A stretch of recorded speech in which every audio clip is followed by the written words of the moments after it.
we're editing another springtime themed image of some flowers. Now, this is not in perfect focus, but this is one of those images where it's not necessarily abstract because you can tell that it's a flower, but it's in focus enough, at least for what I think I can do with this image. We're going to find out.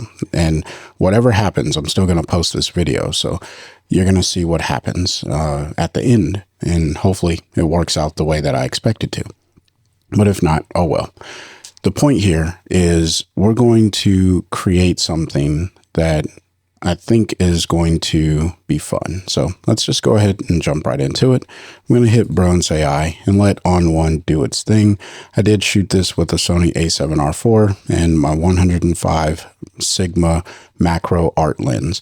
Now, I'm not a huge fan of what the color did here, so I'm going to come down and I'm going to reset this to as shot, because I prefer how this is set up. Now, I'm not going to spend a lot of time trying to modify the tone and color because I don't think it's really that important. But what I do want to do is hit the letter C, get a different crop. And yes, I'm using the 4x5 crop. Again, having a lot of fun with using the 4x5 crop. So that's the reason why I'm going with it. And I'm going to pull this over to the side here. I seem to be framing up a lot of my flower images on the right third of the frame, and I've appreciated that, at least when I'm using the 4x5. So I'm going to keep going with that, call it good. All right, hit the blue check mark to commit that, and now we have the image. Now I have some water spots or sensor spots, whatever, on the lens. Those need to be cleaned up, so we'll go ahead and grab the healing brush, paint over this one. And we'll paint over this one as well. And I think that that's all that really needs to be corrected from that perspective. All right. So we'll hit the blue check mark and let the games begin. So the first thing that I want to do is really bring out the light in this area. So we're going to hit local. We're going to hit add adjustment. And I'm going to reset this. We'll right click on the mask. And we're going to create a depth mask. And in my mind, this is going to select the front here, in which case I can apply. Let's hit the letter O. Yeah, it selected the flower and left the background not selected, which is what I want to do. So what we can do is push the midtones a little bit here. And you can see how that's just brightening up the flower. And I really do like what's going on here. And then we'll even open up some of the shadows maybe. All right.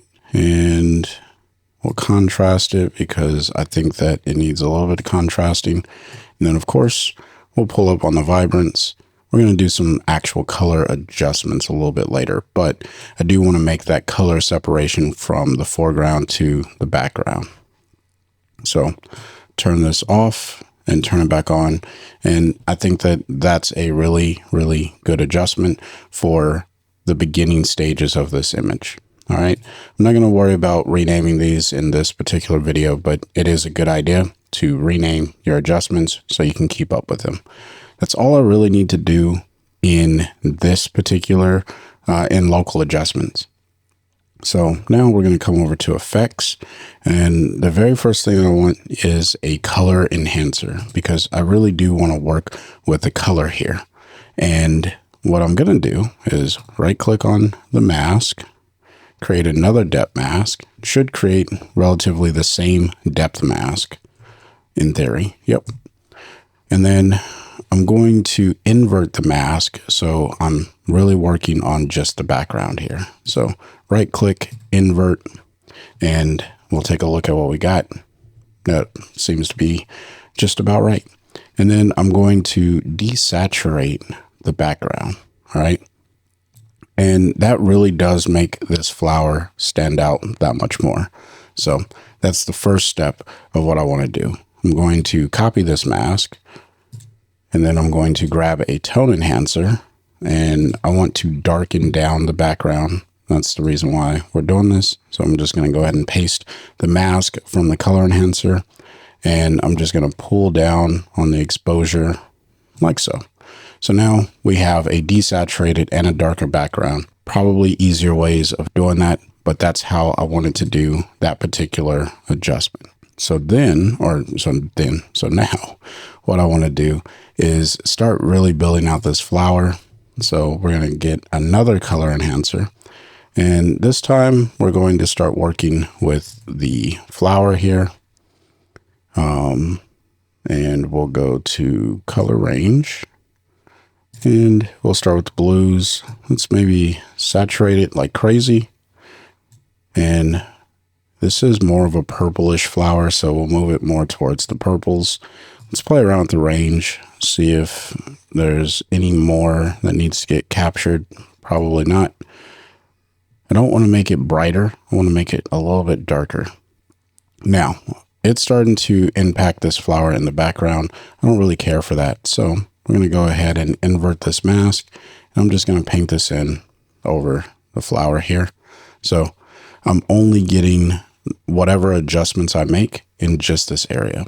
I don't do this all the time when I work with the color enhancer, just because the color ranges usually do a pretty good job at separating the adjustment. But in this case, there is another flower in the background that I don't really care to have these adjustments made to. So we're just going to go ahead and paint a mask in. And there's like on the very tip of the flower, some purple. So maybe we'll make that stand out just a little bit. And these are like really, really minor tweaks. Maybe darken down the aquas and possibly push them towards blue. Nope, don't like that. So we'll leave it as is. So if I turn this off, turn it back on, you can see how that's just making this area a little bit more vibrant and bright. So we're going to be good to go with that. Now what I want to do is where the experimenting comes in. So this could be good by itself on its own edit. So I'm just going to hit snapshot and we'll call this edit 1. Just so that way, if I ever need to get back to this, I can. You should always use snapshots if you're going to test out different looks and you like a particular look. Using snapshots helps you get back to the looks that you created previously a lot easier. All right. With that out of the way, now it's time to have some fun. So I'm going to go to vintage, and this is going to really like make the photo look odd. And we're just going to play around here because I like to do that. And I actually enjoy this look, but I just did all that work to make the color pop. So I'm not quite sure this is where I want to be, but we're gonna test it out. Again, I just said that we're just experimenting. We'll hit iris. I'll pull down on my opacity here. And in fact, what I think I'll do is create another depth mask, and then I'll invert it again. So that way it only applies to the background. And that helps with the color popping just a little bit. So I'm actually not mad at that. I can work with that. Okay. And now let's throw in an antique filter. Okay. I like this. Not necessarily that look. We're just going to click through. I like Istanbul. I really like this faded look. And yeah, maybe we'll go with something like London. And again, just pulling down on the opacity. I think I'm going to leave that over the entire image with the exception of the petals. So I'm going to hit Shift X on my keyboard to get the erase option. And I'm just going to erase this from this area. Just like so. Because again, we did all that work to get this petal to look a particular way. It's just silly to lose that work, in my opinion. So we'll do something like that. Doesn't look completely believable, but that's okay because we're going to do one last thing or some more things Again, we're experimenting, and I told you, I'm going to show this to you regardless, because this is literally what I do when I work with images. All right. I just play around. Now we're going to add in texture, and I don't want a wall texture. I want like a paper texture. I have some extra textures here that you may not have, just because I am a member of the On1 Plus, and I also got some from other vendors, if you will. So that's a pro tip. If frost doesn't look too bad, and this is springtime, but I'm not worried about all that. But the point that I wanted to make, if you want to purchase textures from other companies, you can do that, and then you can upload them into On1, and it just gives you a little bit more creative opportunity. Now, I only have 2 that are loaded in here right now, but I can probably go with something like that. We'll pull down the saturation because I don't need that to be saturated. I just want it to be seen. So we'll do something like this. We're going to add in another texture, because I think that textures are one of those things you want to build up, and I want to throw in a light leak. Something just tells me that throwing in a light leak would be fun for this image, and we'll see which one we want to go with. I'm looking for something that this could work. Okay, I like this one. So we'll go with that, and it needs to be modified, clearly. So we'll come down to transform. We'll scale it up because it is a little too small for our photo. And then let's just scale it all the way up. There we go. All right. And let's see, what else can we do with this? Let's rotate it maybe like so. We'll flip it so it's coming up from the bottom. And then we're just starting to build up a little scene here. All right, so just bear with me as I kind of experiment here, because this is just what I do. And then let's throw in a sun flare. Pull down on the amount here, because I don't think that needs to be so strong. And I like this, so we'll go with that. Hit the opacity. And now we'll hit this with some sunshine. And I could have done that from the sun flare filter, but I like to separate my filters. So we'll hit it like this, and maybe something like so. That doesn't look too bad. And now we'll hit it with a glow. Again, I could have used the sunshine filter to add in a glow, but I like to build up my... And let's actually try one of these presets. So I do have my own presets, but I just want to experiment with one of the other presets. Darker doesn't look bad. Deep forest. Deep forest makes it look very like out of focus. Not sure how I feel about that, but I like it. I like this look as well. Kind of fades everything else into darkness except for the flower and really helps accentuate it. Maybe we can go with something. Actually, something like this doesn't look too bad for the overall image. So white soft. Never used this one before. And this is the fun of editing in On1. Things that I've never used before, I'm actually trying, and I guess it's not really doing much of anything. So maybe that's the reason why, at least on this image, it's very, very subtle. Like it just softens the flower on the inside here. And honestly, I would probably paint that away. So maybe we're not going to use white soft. All right. But you know what? We'll go with Dreamland, and then we'll just pull down on the subtlety or the opacity, make it a little more subtle. And so if I turn it off, turn it back on, looks pretty cool. I could work with that. Now, I keep adding in filters because I could just go on and on. I'm going to add in a split tone filter. Put that right underneath the glow because I want the colors in the split tone to be impacted by the glow. And we're going to see, I don't think any of these are going to, oh, okay. I kind of like the blue yellow look. And I also kind of like the warm look. So we'll play around with it. Let's see if we can just experiment with colors overall. So this is our highlight color. Let's make it a little bit brighter and maybe go with, since we're going warmer tones across the entire image, we'll go with something in the orange tone category. Yeah, we'll go with that. And then in the cooler, we'll go a little bit darker and we'll just play around here.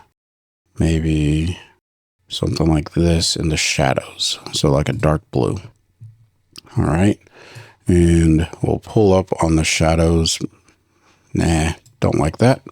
So we'll pull up on the highlights and I don't really like that. So maybe we'll just nix the split tone altogether because it wasn't really pulling it together for me.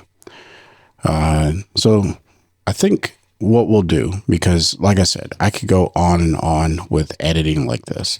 We'll go ahead and add a border because borders, in my opinion, help pull things like this together.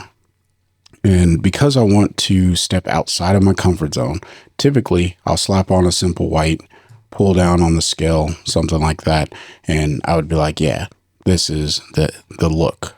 And, you know, hate it or love it, this is the look.